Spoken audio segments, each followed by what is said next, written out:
प्यारी ननद, हर घर में ननद ऐसी हो तो क्या हो। शिखा परिवार की लाडली बिटिया, या फिर यूं कहें कि परिवार की आन बान और जान। जब घर में होती तो ऐसा लगता मानो घर में आसमान टूट पड़ा हो। घर में इधर उधर धमा चौकड़ी करना और खूब सारी बातें करना उसके पसंदीदा कामों में से एक था। शिखा के दादाजी शिखा को बहुत प्यार करते थे, लेकिन आजकल उन्हें शिखा की एक चिंता और खाई जा रही थी, और वो थी शिखा की शादी की चिंता। बस दादाजी अब हर परिवार में शिखा का ससुराल ढूंढते, लेकिन शिखा को शादी के नाम से ही इतनी चिढ़ थी कि शादी का नाम सुनते ही वह गुस्सा होकर मुंह फुलाकर दूसरे कमरे में बैठ जाती। खैर, थोड़ी देर में उसका गुस्सा खुद ब खुद उतर जाता और वो वापस अपनी धमा चौकड़ी में व्यस्त हो जाती। काफ़ी खोजबीन के बाद शिखा के दादाजी को कोई ऐसा परिवार नज़र नहीं आया जहां वे अपनी लाडली बिटिया की शादी कर सके। इसलिए उन्होंने अपने बचपन के दोस्त से इस बारे में राय लेने का निश्चय किया। बस फिर क्या था, वे अपने दोस्त राय बहादुर से मिलने बरेली की ओर निकल पड़े। अगले दिन जब वह बरेली पहुँचे तो राय बहादुर ने स्टेशन पर ही उनके लिए गाड़ी भेज दी थी। 10 साल बाद अपने बचपन के दोस्त से मिलने के लिए वे भी बड़े उतावले थे। गाड़ी धीरे धीरे राय बहादुर के घर की ओर बढ़ी। बड़ा सा बंगलों के आगे आगे बगीचा, गाड़ियाँ और नौकर चाकर देखकर दादाजी का मन खुशी से भर गया। इन 10 सालों में राय बहादुर ने भी कितनी तरक्की कर ली है। नहीं तो 10 साल पहले राय बहादुर के पास था ही क्या। बस यही सब सोचते सोचते शिखा के दादाजी अपने दोस्त के बंगलों पर पहुंच गए। गाड़ी की हार्न की आवाज़ के साथ ही राय बहादुर घर के बाहर अपने दोस्त के स्वागत के लिए आ गए थे। अपने दोस्त को गले लगाकर वे दादाजी को अंदर ले गए। घर अंदर से भी काफ़ी शानदार था। अपने दोस्त की संपन्नता को देख शिखा की दादाजी भी फूले नहीं समाये।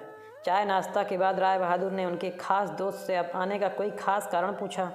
दादाजी ने पोती की शादी के लिए एक अच्छा सा परिवार ढूंढने का काम सौंपते हुए बिटिया का फोटो राय बहादुर के हाथ में सौंप दिया। राय बहादुर भी अपने बेटे विक्रम के लिए एक सुयोग्य कन्या की तलाश में थे। तीखे नैन नक्श, चेहरे पर तेज और एक बार में ही किसी को पसंद आने वाली शिखा बिटिया को फोटो में ही देखकर उन्होंने शिखा को अपने घर की बहू बनाने का फैसला कर लिया। राय बहादुर इतना सोच ही रहे थे कि इतने में उनका बेटा विक्रम आ गया। विक्रम ने दादाजी के पैर छुए और हालचाल पूछने के बाद ऑफिस की ओर निकल गया।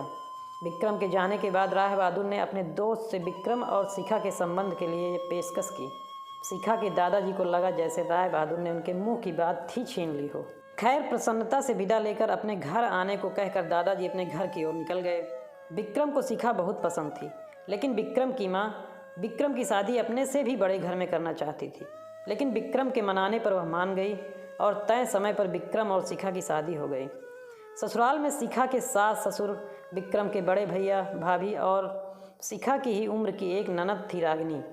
अपनी सादगी और सबका अच्छे से ख्याल रखने के कारण शिखा ने घर में सबके दिलों में जगह बना ली, लेकिन अपनी तमाम कोशिशों के बावजूद अपनी सासू माँ का प्यार पाने में असफल रही। वह शिखा के हर काम में कुछ न कुछ गलत निकाल ही देती थी। अपनी शादी की रात को ही विक्रम ने शिखा से साफ साफ कह दिया था कि घर के किसी भी मामले में बिल्कुल नहीं बोलोगी। ना तो मैं किसी बात पर माँ से बहस करूँगा और ना ही तुम्हारा साथ दूंगा। तुम्हें अपनी समझदारी से ही काम लेना होगा। लेकिन शिखा की लाख कोशिशों के बावजूद भी सासू माँ के व्यवहार में कोई परिवर्तन नहीं आ रहा था। शिखा की ननद जरूर उसकी माँ से भी शिखा के प्रति इस तरह के व्यवहार पर उलझ जाती, लेकिन इससे भी केवल बात बढ़ने के अलावा कुछ नहीं होता। इसी तरह करीब 1 साल निकल गया। शिखा और विक्रम को जुड़वा बेटियां हुईं। यह समय शिखा के लिए अग्नि परीक्षा का ही समय था। शिखा का दर्द शिखा के लिए आंसू बन गया था। ससुराल में शिखा को संभालने वाला कोई नहीं था। विक्रम और उनके पापा ने शिखा को अपने मायके भेजने के लिए पहले ही मना कर दिया था। एक दिन रागिनी कॉलेज से आई तो उसने सभी को कॉलेज के सालाना कार्यक्रम में आने के लिए कहा, और यह भी कहा कि कॉलेज में उसकी 2 प्रस्तुतियां हैं, इसलिए आप सभी का चलना बहुत ज़रूरी है। खैर, न चाहते हुए भी शिखा को अपनी दोनों जुड़वा बेटियों के साथ रागिनी के कॉलेज जाना पड़ा। कार्यक्रम की शुरुआत में गीत संगीत की कई प्रस्तुतियां हुईं। इसके बाद मॉडलिंग राउंड शुरू हुआ। दर्शकों ने तालियों के साथ सभी का उत्साहवर्धन किया। मॉडलिंग में रागिनी ने भी हिस्सा लिया था। आखिरी राउंड में रागिनी के साथ 4 और लड़कियों को सिलेक्ट किया गया, जहां सभी से जज द्वारा एक एक सवाल पूछकर विजेता घोषित करना था। सवाल जवाब का दौर शुरू हुआ। इसी कड़ी में जज साहिबा ने रागिनी से सवाल पूछा, अगर घर में तुम्हारी माँ और भाभी में से किसी एक का साथ देना हो तो तुम किसका साथ दोगी? पूरे सदन में खामोशी छाई थी। सभी रागिनी की जवाब का प्रतीक्षा कर रहे थे।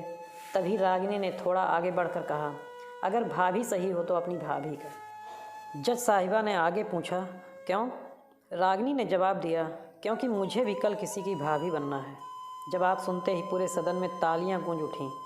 सभी रागिनी की सोच और उसके सटीक जवाब की प्रशंसा कर रहे थे। रागिनी को विजेता घोषित किया गया। पुरस्कार लेने से पहले रागिनी ने सभी से कुछ कहने के लिए माइक थामते हुए कहा, हर बेटी अपने माँ से प्यार करती है और माँ भी अपने बेटी के दिल के सबसे करीब होती है।